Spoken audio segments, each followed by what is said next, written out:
Hey, today I want to talk about a 2015 American independent Western cannibal horror film called Tomahawk.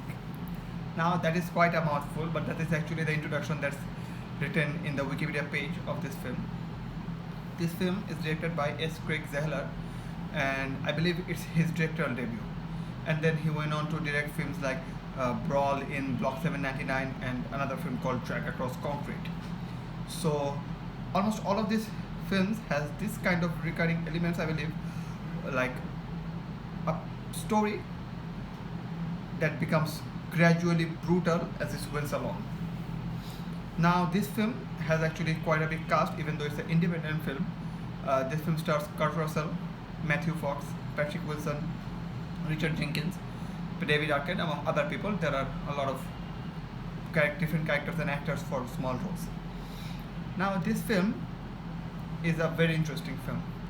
I came to know about this film as part of a list of a very underrated film, and I wanted to check it out.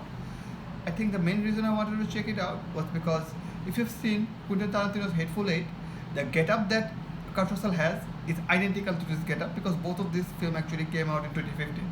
So I guess Kurt Russell didn't want to change his look, or I guess the director thought that it's just better. He had the whole hair and the big mustache and beard and everything. So I think that's what attracted me in the first place, because I love Hateful Eight.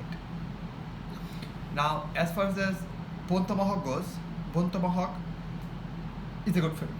It's a really good film.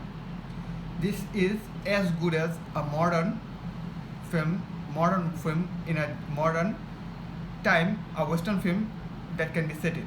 And by that I mean is that Western films has this kind of old-timey feel about it. People used to make good and even the greatest Western films in 1960s and 70s. Now you do not see a lot about in this genre. Even most of the pioneers in this genre has either passed off or they have went on to adventuring other things. Quentin Tarantino is wholeheartedly trying, but his Western films are also have a lot of different kind of messaging and different kinds of intentions. But I think this is a through and through pure Western film as it comes, and this is the good one. This is the film that Cowboys and Aliens wishes it could be.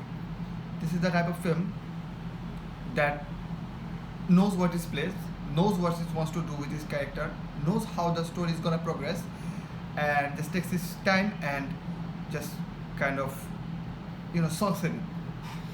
This film is actually 2 hour and 12 minutes long, I believe, so it's not a short film. And I think it goes in the vein, because if you look at the earlier Western films, Good, Bad and Ugly and For a Few Dollars More, those films are also long. So I think this is kind of also a nod and a homage to this genre.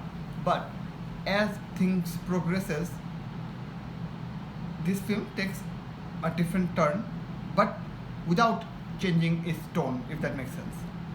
As I said, it's a cannibal horror, so I guess that's not a spoiler, that's actually in the title.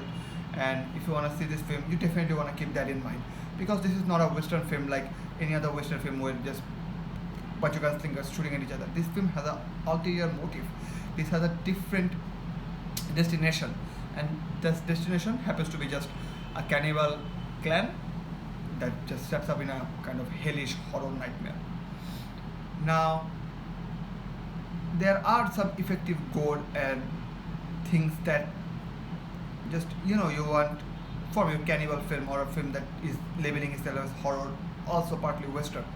Now I would say that definitely the Western part is the majority of the part, because to get to that last act they have to spend a substantial amount of time in the road. So in some way it's almost a journey film, because the characters, they build their things and they build their identities and how they are and what they're about. We get to know along the way and how things progress.